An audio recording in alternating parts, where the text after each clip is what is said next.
2NURFM, a broadcast service of the University of Newcastle. It's great to have this finely dressed young individual joining us, John Fischetti, talking about education as always. Good morning, John. Hi, Mark. How are you? I'm good. Look, this week, before we get into our main topic, you've been travelling around Australia. You found yourself at Ayers Rock during the last week or so, didn't you? Yeah, I've got to recommend to any of our listeners, they need to put it on their bucket list. Uluru is just a spiritual place. It is absolutely phenomenal in terms of history of the original custodians of the land, and also just quite fantastic to see the heart of Australia. You didn't feel like doing a bit of rock climbing while you were there? I did a little bit of scaling up some rocks on tours in the gorges and the caverns that they have there. It's a pretty special place. Well, you've had a very special couple of weeks. You've also been in China having a look at how the education system is changing there, and I guess particularly some attitudes to education as well. What were some of the big things that have been uncovered there? You know, China represents both the past, if you look at Chinese tradition and history, but it probably represents the future, because as 1.4 billion people go, so might the rest of us. 10% of the population of the world lives along the Yangtze River, just to give a spectrum of how size is amazing there. I was in the little city of Hangzhou. Only 9 million people live there. Nothing. And Jack Ma, who's an amazing individual who invented the website Alibaba, which has transformed shopping in China the way Amazon did in the U.S., and actually soon to be here as it comes a little bit more economies of scale to ship products around Australia. So how does that all work, Alibaba? Well, Alibaba, Jack Ma has a foundation spinning off of that website, which is basically online shopping, that he's made him one of the richest people in the world, to basically do what a lot of amazing people have done. He's trying to give his money away while he's alive. And in doing so, he realizes that the future in China is kids who are sparked by creativity and innovation and getting excited. That's not necessarily the way education works, particularly in rural China now. Kids are more passive. I call it sit and get. They come to school and watch their teachers work. And that's not what created Alibaba in Jack Ma's mind, and it's not what has sparked things like Facebook or Google or Apple or any of the innovations that of the last 30 years have transformed the whole economy of the world. None of them were invented in China. They're all Western inventions. And if you look at even Google Maps, which was invented in Australia, and some things that you get a sense, those came from people who felt curious and excited and understand problems and technology.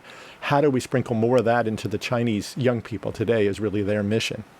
So how are they going about having that, bringing all those people in rural areas up to the same level, I guess, as the hungriness that seems to be in the cities at the moment? Well, there's a real challenge because the divide between the cities that have massive, isn't it? Technology, they have the spark, they have the sort of Western mindset a bit.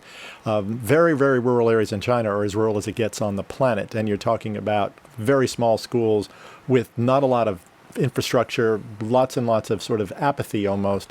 And the way they're doing it is trying to spark principals' imagination to get them excited. I found about half the principals at this conference of about 500 rural principals very uninspired by it. The other half really switched on. But more importantly, some teachers they brought along, they were young teachers in their 20s. They were the ones excited. They sort of saw the opportunity that it would create to get their kids excited about learning. Because I'm not sure there's much to do in rural China if you're just sitting around waiting for the future. You're going to have to go seize it. And in Shanghai, Hangzhou, Beijing, there's opportunities. Out there in the western parts of China, not so much. So China, 1.4 billion people. That's quite a few lunchboxes. Even if only half of them jump on board and sort of take it to the next level, I guess, what sort of implications do you think, John, that has for us in the Western world with China making such a huge shift, I would imagine, over the next 10 or 15 years? No, absolutely right. And the influence on the Australian economy in terms of owning our port, or at least large portions of it, and a large number of buildings, the number of influences just in New South Wales.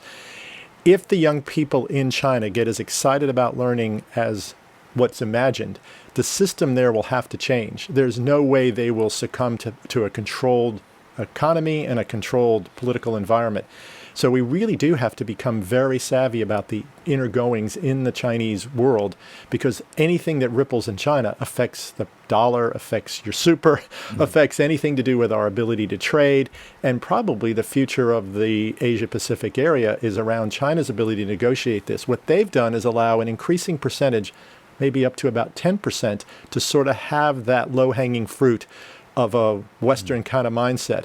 when the other kids get excited about their learning happens, it's going to be very interesting to watch. I'm not sure it'll remain the same, and that could be a very bumpy pathway in the next 20 years in China. It just can't remain the same with that in mind. I also kind of think of other countries that would be in a similar situation to that, the likes of India, large population, large poor population. Do you think some of those other countries could be on the fringe watching the likes of China at the moment, think maybe we should be going along this road as well? Well, if you look at Apple's moving the production of the new iPhone out of China to India, because I think they sense the instability in China. But you're right, India now has 300 million people that don't have access to potable water.